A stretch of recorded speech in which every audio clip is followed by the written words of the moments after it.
우리를 끝까지 포기하지 않고 사랑하시는 우리 주님의 은혜와 평강이 예배하는 모든 성도님들 가정과 심령에 넘치시기를 축복합니다.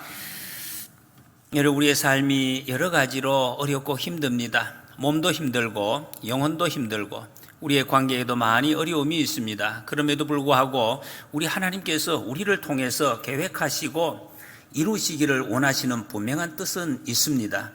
우리를 위로하시고 세우시고 반드시 거기에서 구원해 주시고 회복시키신다는 것, 이것이 하나님께서 우리를 향한 분명한 계획인 것을 믿으시기 바랍니다. 우리는 그 하나님의 계획을 믿고 바라보고 오늘 이 시간 이 자리에 앉아 있는 것입니다.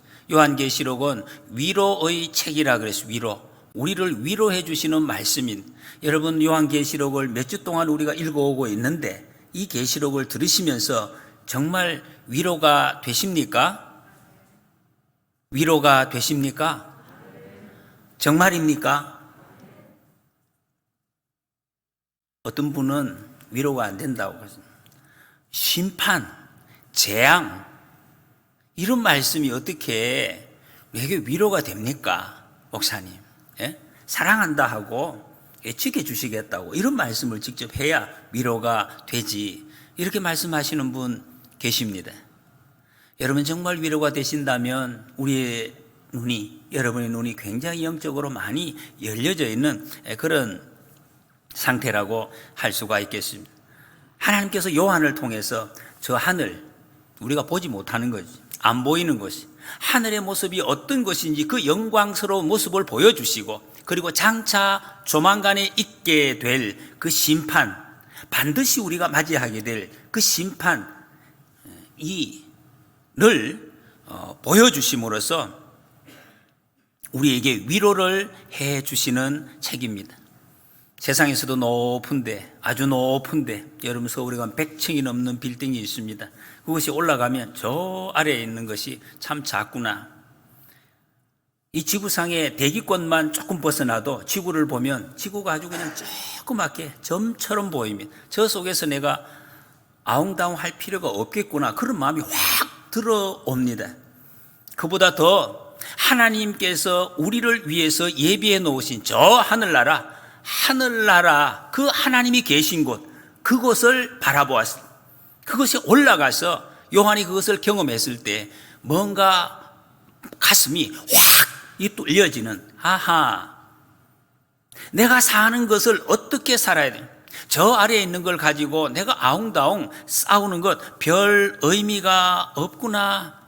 저 아래에서 뭐 좀 배 좀 고프고 궁핍하고 좀 힘들고 어떨 때는 말이지, 그것을 가지고 조금만 옆에서 건드리기만 하면은 그냥 뭐 폭발할 것 같았던 분노도 나타내고 증오도 생겨나고 그랬는데, 그걸 한번 풀어보겠다고 산으로 가고 막 자연으로 찾아가서 스키를 타고 하면서 어떻게 좀 풀리나 싶었는데 잘 안 풀립니다.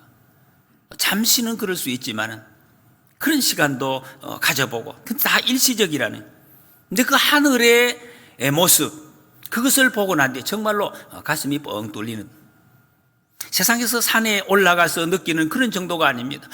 확 뚫려지는 그런 체험을 하게 된다. 이런 사람들은 정말 이 하늘의 비밀을 알고 체험한 사람들, 같은 길을 가고 같은 문제가 있고 같은 만남을 해도 세상의 문제가 문제로 보여지지 않습니다. 내가 꼭 공기해가 된 것처럼 그 문제를 그냥 이렇게 스쳐서 지나가게 됩니다. 미소로 사람을 맞이할 수 있게 되고, 오히려 다른 사람들에게 따뜻한 온기를 전해주는 그런 삶을 나도 모르게 살아가게 되는 이런 결과가 나타나는 것입니다. 세상 문제에 걸려서 넘어지지 않습니다. 그래서 한참 이런 길을 걸어가던 사람들은 거울을 보다가 깜짝 놀랍니다. 자기 얼굴이 변해져 있어요. 세상에 찌들려 있을 때는 정말로 환한 얼굴, 가만히 있어도 화가 난 것 같아요. 그래서 막 찌들어 있습니다. 얼굴이 시커멓게 되어 있습니다. 많이 거기에 정말로 세상의 풍상이 얼굴에 나타나 있었는데 어느 날 보니까 환한 모습, 웃는 모습이 이 거울에 있는 것을 보고 스스로도 놀라고 하나님 앞에 감사를 하게 됩니다. 이전에는 힘들어 보였던 것이 재미있게 됩니다. 기대가 됩니다. 하나님께서 해결해 가실 것이기 때문에, 하나님께서 무언가 하실 것이라는 그런 기대가 그 마음속에 있기 때문에 그렇습니다. 그래서 가끔씩 눈물이 나기도 합니다. 어떻게 세상이 이렇게 하나님 아름답게 내게 지어주셨는지, 내게 지금 주어진 것이 얼마나 이렇게 풍성한 것인지 그게 생각이 난다는 거예요. 전에는 안 그랬는데 하나님의 말씀 앞에 섰을 때 무한한 감동이 밀려옵니다. 아하, 하나님께서 사랑의 음성으로 내게 말씀해 주시는구나를 느끼게 됩니다. 모든 것이 사랑의 말씀으로. 전에는 그렇지 않았습니다. 모든 것이 원망과 불평으로 내게 공격으로 들렸는데 사랑의 음성으로 들려지는 것입니다. 그리고 재앙의 말씀, 심판의 말씀, 이 재앙을 지금 막 계속 말씀하시는데 이 말씀이 재앙이 아닙니다. 우리 보고 재앙을 당하라는 것이 아니에요. 재앙을 피하라는 거예요. 옛날에 사랑하는 할머니, 할아버지가 손자, 손녀에게 말씀, 어떤 문제가 있을 때 호랭이 온다고. 그 말은 호랭이를 가지고 잡아가라는 뜻이 아닙니다. 내가 너를 사랑한다는 표현이에요. 이 세상의 모든 일들이 그때부터 분별되어지기 시작합니다. 돈 모으기 위해서 악착같이 분투하고, 다른 사람들은 말할 것도 없이 내 가장 가까운 가족에게도 오직 지지 않겠다는, 내가 한번 이겨보겠다는 그런 자존심 하나로 살아오던, 그래서 괴롭고 억울하고 허전했던 그 모습, 거기에서 벗어나게 됩니다. 하나님은 요한을 통해서 이 놀라운 환경, 이것을 보여주십니다. 세상의 환경에서 눌리고 두렵고 황폐한 마음속에 생명의 빛을 비추어 주신 것입니다. 눈이 확 떠이게 하늘을 보여주셨습니다. 그러면 그렇지. 하나님께서 나를 위해서 이 곳을 준비해 놓으셨구나. 하나님이 나를 이 곳으로 인도해 가시는구나. 이거를 확신하게 되고 다시 오실 주님을 기다리게 만드는, 그래서 더 이상 걱정하지 않습니다. 안도의 한숨을 내쉬게 만드는, 이게 바로 요한계시록 말씀입니다. 여러분, 그래서 요한계시록에는 따뜻한 하나님의 사랑이 있습니다. 세상 모든 것을 이제 바라볼 때는 경계의 눈초리로, 불신의 눈빛으로 바라보는 것이 아니라 신뢰의 눈으로 하나님께서 이렇게 이끌어가고 계십니다. 하나님이 나를 사랑하시는 그 표현이 이것이구나 하는 것을 발견하게 되는 것입니다. 보이는 세상, 얽혀지고 사납고 위험한 세상의 일들, 이것이 아무것도 아니다. 왜 그렇게 됩니까? 어린 시절 여러분, 큰 선물을 종합 선물 세트라고 그것을 하나 받으면 그때는 친구들 아무 부럽지 않습니다. 친구들이 내게 욕을 해도 내 속에서는 미소가 납니다. 나는 선물 세트가 있다. 친구들이 밉지 않습니다. 사랑하는 마음이 계속 솟아나는 거예요. 여유가 있습니다.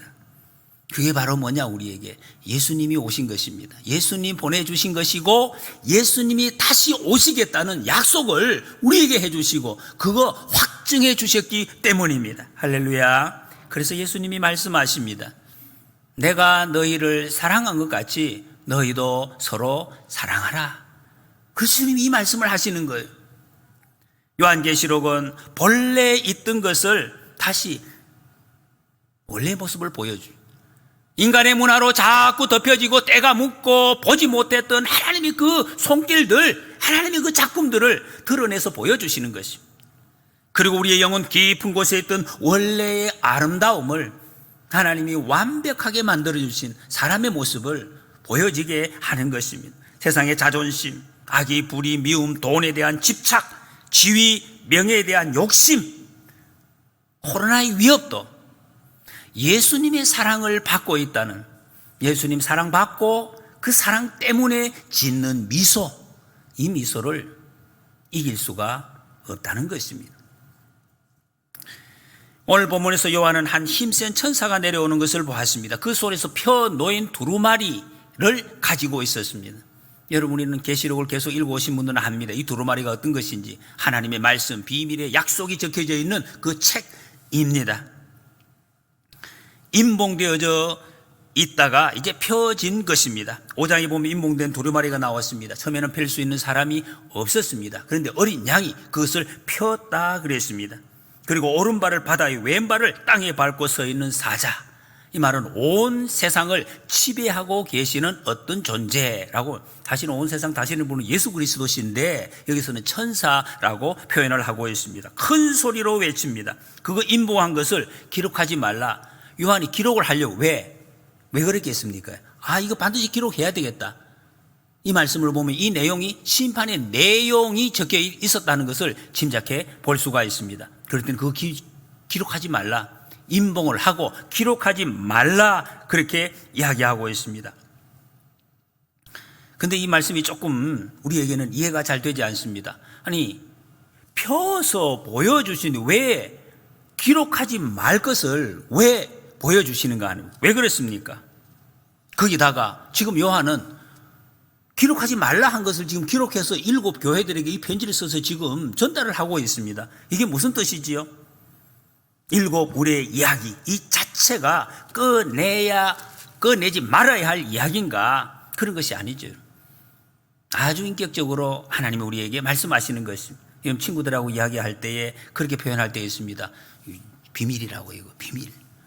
왜 그런 이야기를 합니까? 이 비밀이라고. 비밀인데 비밀이라고 말할 필요가 없는 거죠. 그거는 친구를 약을 올리려고 하는 것이, 친구가 약 올려서 나한테만 말을 하라고, 말해보라고 자꾸 이제 졸르는 거죠. 그러면 너한테만 내가 말해준다 이러면서 이야기를 해주는 거. 그게 이제 비밀이라는 그런 이야기입니다. 정말 비밀이면 그 자체를 말할 필요가 없죠. 비밀 자체를 공개하지 않습니다. 뭐가 뭔지를 모릅니다. 결국 이 말씀은 7 우레가 말한 것을 우리한테 알리지 않는 것이 아니다. 알리지 않는다는 것을 알려준다는 것입니다. 그걸 알려준다. 비밀이 있다. 비밀이 있다. 너희가 모르는 것이 있다. 모르는 것이 있다는 사실을 알게 하는 것입니다. 여러분, 우리 하나님의 계획을 다 알 수 없습니다. 하나님이 그냥 알려주시는 것만 우리는 알고 살아갑니다. 그것만 해도 충분합니다. 만약에 우리가 모르는 것인데 그걸 알려고 해서, 안다고 해서 우리에게 도움될 것이 있느냐? 없습니다. 그런 것이 없다니. 하나님이 알려주시는 것, 보여주시는 것만으로도 충분하다는 것입니다. 욥기에 보면 욥의 친구들이 고난당하고 있는 욥에게 찾아와서 그렇게 이야기합니다. 네가 그렇게 이런 심한 고난을 당하는데 이유가 있지 않겠느냐? 사람이 그럴 수가 있대. 이유 없이 어떻게 고난을 당하느냐? 반드시 내가 무슨 죄를 지은 게 있을 거기 생각해봐라. 빨리 회개해라. 그렇게 이야기합니다. 욥은 참으로 답답합니다. 어떻게 말할 수가 없습니다. 이게 뭐 어떻게 자기 마음을 누가 알아주는가? 세상에 누가 알아주는가? 너무 답답하죠. 할 말이 없습니다. 하나님께서 결국 욥의 문제를 해결하십니다. 다 해결하시고 결국에 욥이 처음 것보다도 갑절의 복을 받는 것으로 욥의 이제 이야기가 끝이 납니다. 근데 끝까지 안 나오는 내용이 있습니다. 욥이 왜 고난을 당했는지 그 원인을 하나님이 욥에게 설명해 주지 않습니다. 우리 생각에는 하나님이 좀 설명을 해보세요. 설명을. 이걸 알아야 내가 뭘 할 거 아닙니까? 이런 생각을 가지고 알려줘야, 여러분, 하나님 우리에게 뭔가를 설명해 주시면 되겠습니까? 성경에는 그게 나오지 않습니다. 어떻게 했니? 욥아, 네게 왜 이렇게 이 고난이 왔는지 아니? 내가 사탄하고 내기를 했단다. 그래가지고 그런 말씀을 안 하셔요. 설명을 안 하신다는. 욥이 천국에 가서 그 사실을 알았을 것입니다. 욥이 어떻게 했을까요? 하나님께 막 화를 내면서 하나님 이러면서 왜 안 하지? 그렇게 막 이야기했을까요? 그렇지 않았을 것입니다. 아마 하나님, 자기를 그토록 믿어주신 하나님께 찬송하고 하나님께 아마 영광을 돌렸을 것입니다. 그래서 욥을 의인이라고 말해요. 의인, 믿음의 사람. 하나님을 믿었으니까요. 하나님을 안 믿으니까 자꾸 뭘 설명을 해보시라고 하나님이 설명을 해보라는 것은 사실은 못 믿겠다는 말 아닙니까? 왜 욥이 고민을 합니까? 하나님이 하시는 일을 자기가 다 알 수 없다는 그걸 몰랐기 때문에 그렇습니다. 그러니까 고민을 하는 거지. 여러분, 우리는 이제는 압니다. 우리가 하나님이 하시는 일을 다 모른다는 것을 그것도 알고, 그리고 하나님께서는 반드시 이 모든 것을 다 이루신다, 하나님의 뜻대로 이루신다는 그 사실도 우리는 알고 있습니다. 그래서 7절에서 하나님의 그 비밀이 이루어지리라 이렇게 말씀하십니다. 반드시 이루어지니까. 그리 아니하실지라도 욥기의 고백이 있습니다.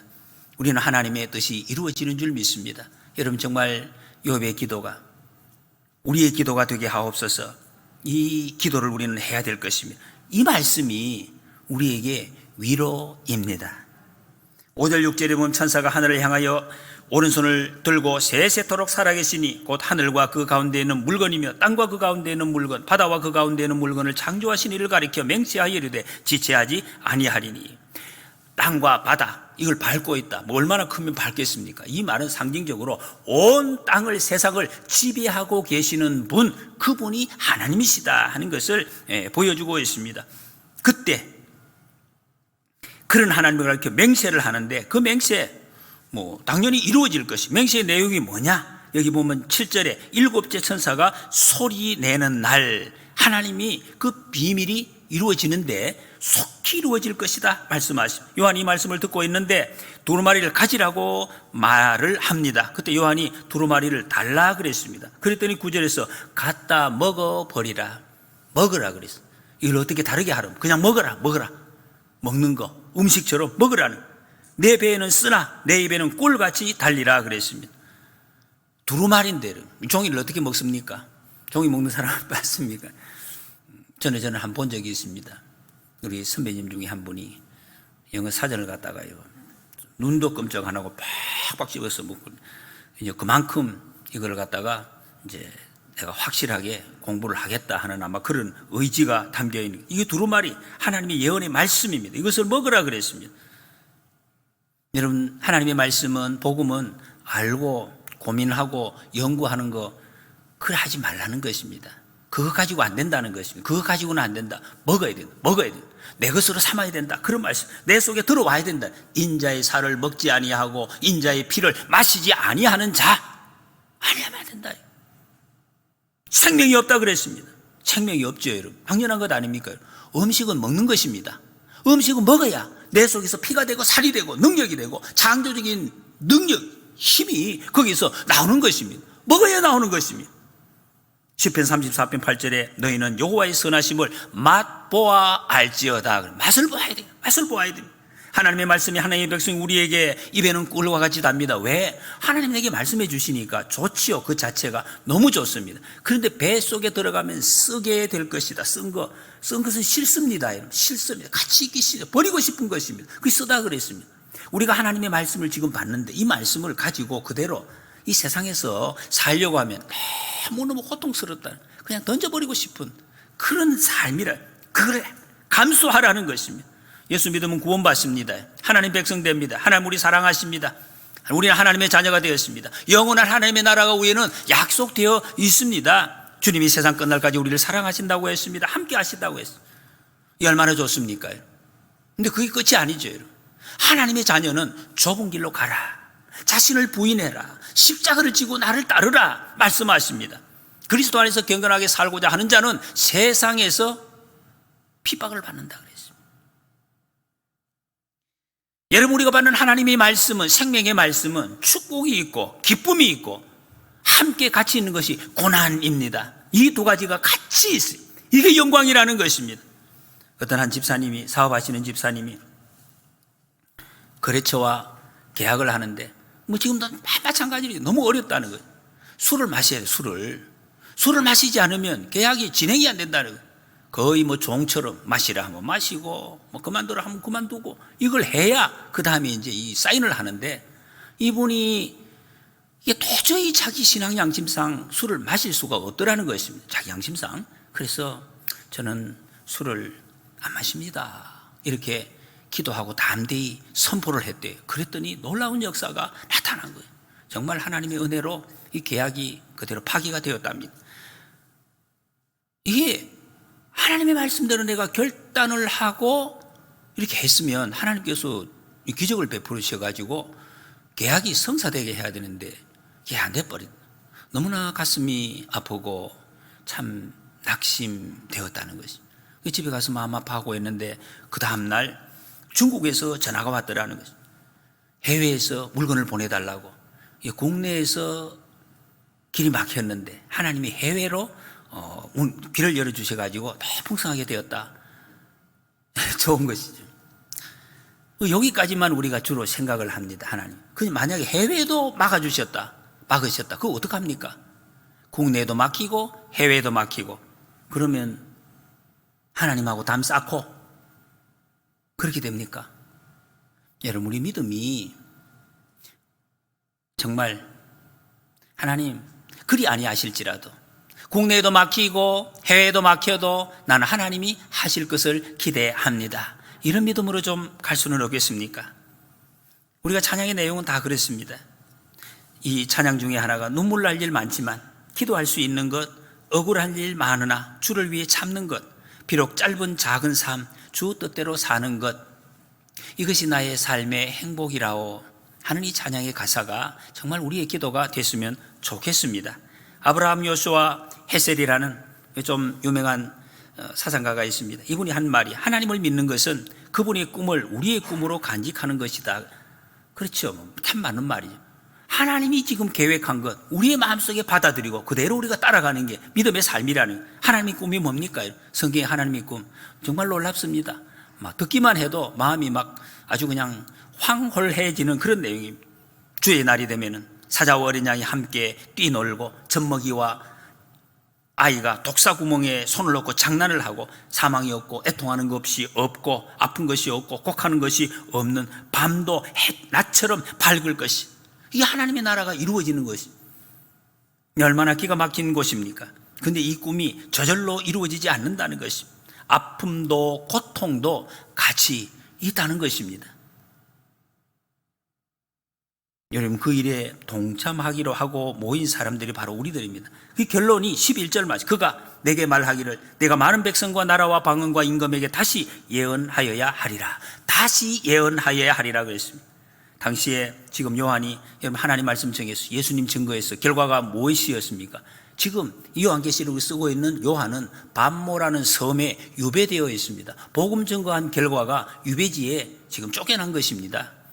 많은 사람들이 회개하고 요한을 따라온 것이 아니었습니다. 그런데 다시 복음을 전하라고, 황충 재앙도 끄떡하지 않고 말들의 재앙을 선포해도 회개하지 않는 그들, 오히려 우상을 새기는 그들에게 다시 예언하라 말씀하고 있습니다.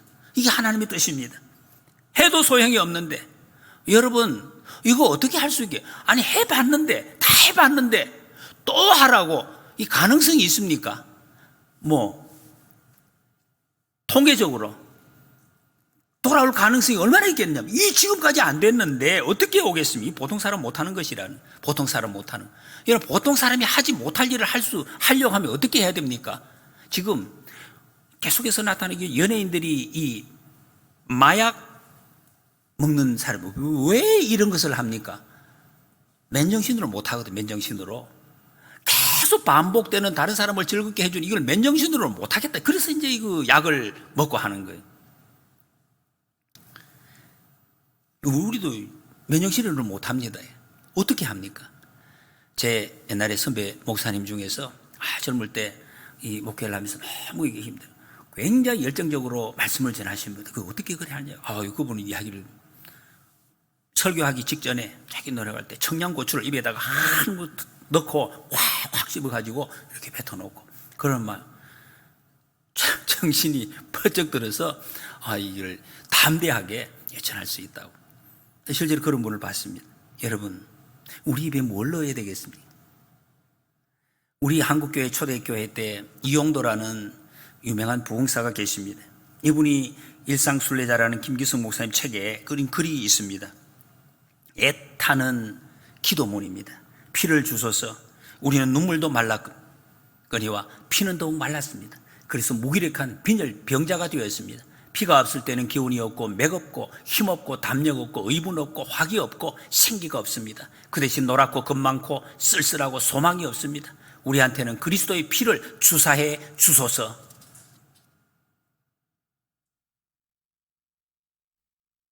그래서 새 기운을 얻고 화기와 생기 있고 기쁨이 있게 하옵소서. 우리는 죄에 잡혀 죽어가되 그 죄와 더불어 싸울 만한 피가 없습니다. 악마가 우리 인간을 유린한데 그것을 본이 여기는 피가 없습니다. 주여 우리한테 당신의 피를 주사해 주소서. 그래서 죄악과 더불어 싸우게 하여 주옵소서. 정말 청양고토를 씹는 그런 마음으로 간절하게 예수님의 피를 주사해 달라고 그렇게 기도하고 있습니다. 이런 두루마리를 먹으라는 말씀이 지금 이런 의미에서 나오고 있습니다. 그리스도의 피를 공급받아야 우리가 이 상황에서 복음을 전할 수가 있다는 거예요. 아무리 해도 회개하지 않는 사람에게 다시 복음을 전할 수가 있다는 것입니다. 다시 예언하지. 이거는 보통 사람 못할 일입니다. 빈혈 환자는 절대 하지 어지러워서 못합니다. 두루마리를 먹어야 되는데 두루마리를 하나님의 말씀을 먹어야 한다는 것입니다. 근데 입에는 달고 배에는 쓰다는, 배에는 쓴 것을 견뎌내는 사람만이 이것을 할 수가 있는 것입니다. 우리가 찬송가 341장에 보면 십자가를 내가 지고 주를 따라갑니다. 이제부터 예수로만 나의 보배 삼겠네. 세상에서 복의 영화 모두 잃어버려도 주의 평안 내가 받고 영생복을 받겠네. 주도 곤욕 당했으니 나도 곤욕 당하리. 세상 사람 간사하나 예수 진실합니다. 예수 나를 사랑하사 빛난 얼굴 보이면 원수들이 미워해도 염려할 것 없겠네. 내가 핍박당할 때에 주의 품에 안기고 세상 고초당할수록 많은 위로 받겠네. 주가 주신 기쁨 외에 기뻐할 것 무엇냐? 주가 나를 사랑하니 기뻐할 것 뿐일세. 주도 곤욕 당했으니 나도 곤욕 당하리. 여러분, 이 고백이 정말 우리의 고백이 됐으면 좋겠습니다. 부활하신 주님께서 예수님 감람산에서 만나서 그런 제자들이 질문을 했습니다. 주께서 이스라엘 나라 회복하심이 이때니까 했더니 예수님이 말씀하십니다. 때와 시기는 아버지께서 자기 권한에 두셨으니 너희가 알 바 아니요 오직 성령이 너희에게 마시면 너희가 권능을 받고 예루살렘과 온 유대와 사마리아와 땅끝까지 이르러 내 증인이 되리라. 이 말씀을 하셨습니다. 여러분, 여기서 지금 요한에게 말씀하시는 7 우레가 내용이 무엇인지 우리는 모릅니다. 때와 시기가 언제인지 하나님이 알려주시지 않으셨습니다. 우리는 단지 우리가 해야 될 일을 할 뿐이라는, 우리에게 맡겨주신 일, 분명한 일이 있습니다. 땅 끝까지 이르러 예수님의 증인이 되는 것입니다. 이 일을 우리가 하는 것이. 9장에 보면 6째 나팔 재앙이 나왔을 때도 7째 재앙 그 나팔이 바로 안 나오고 다른 내용이 나오고 14만 4천 명. 하나님께서 기다리시는 사랑, 좀 더 심판을 연기하신다는 그런 표현이었습니다. 7번째 재앙을 또 강조하는 것이죠. 3분의 2가 살아남았는데 그들이 회개하지 않았습니다. 우상을 섬기는 내용으로 끝이 났습니다. 여러분, 이렇게도 우상 섬기고 회개하지 않는 사람, 우리가 어떻게 해야 되겠습니까? 아무리 해도 안 되는데요. 구제불능이다. 하나님 더 이상 못하겠습니다. 그냥 지옥 가도록 놔둬야지 어떻게 하겠습니까? 그래야 되겠습니까? 오늘 본문도 마찬가지입니다. 그 말씀하십니다. 그가 내게 말하기를 네가 많은 백성과 나라와 방언과 임금에게 다시 예언하여야 하리라 하더라. 주님의 마음입니다. 하나님의 사랑입니다. 예언 이 말은 예금할 때 예자입니다. 돈을 맡는다. 말씀을 맡아서 그 말씀을 전한다는 그런 말씀입니다. 여러분, 하나님의 마음, 하나님의 꿈 포기하지 않으시. 하나님은 이 세상에 있는 어떤 사람도 포기하지 않습니다. 지독한 사람이 얼마나 지독합니까? 이렇게 재앙을 선포해도 회개하지 않는 사람 참 독종입니다. 그런 사람도 하나님은 포기하지 않으신다. 여러분, 전도해도 아직까지 안 돌아오는 분 계십니까? 하나님은 그 영혼을 포기하지 않습니다. 다시 예언해야 하리라. 한국 컴패션이 3세대 어려운 나라 있는 그 아이들을 돌보는 구호단체입니다. 서정인 대표 목사님이 이런 간증을 했습니다. 자기가 미리부터 골수이식 그 서약을 썼답니다. 어느 날 연락이 와도 병원에서 저 시골에 어린아이가 하나 우리 목사님과 동일한 이제 그 골수가 나왔는데 필요하다고 좀 해주시면 좋겠습니다. 가서 병원에 갔답니다. 굉장히 힘들답니다. 골수를 일주일 동안 골수를 모은답니다. 이쪽에 다 모아가지고 구멍을 3개를 뚫어서 이걸 이제 골수를 채취를 하는데 굉장히 좀 고통스럽고 그런 일인데, 그러면 자기가 서약을 했으니까 하겠습니다. 그 많은 격려를 받았대요. 집에 가족들도 힘내십시오. 하나님이 함께 하십니다. 주변의 분들도 그냥 기도하겠습니다 하고 잘 그래서 했다. 구멍을 3개 뚫어서 했는데 나중에 회복되는 중에 의사가 실수를 해가지고 그 구멍 중 3개 중에 하나를 막지를 않아가지고 이 피가 그쪽으로 다 새가지고 곧 이게 혼수 상태에서 죽기 직전에 이제 살아나는 이런 경험을 했대. 얼마나 이 참 어려운 시간을 겪었는지. 어쨌든 회복이 됐답니다. 회복돼서. 그래가지고, 이런데 한 1년이 지났어요. 근데 이 골수 이식을 받았던 그 학생이 다시 재발을 했다는 거예요. 이 모효가 됐다는 거예요.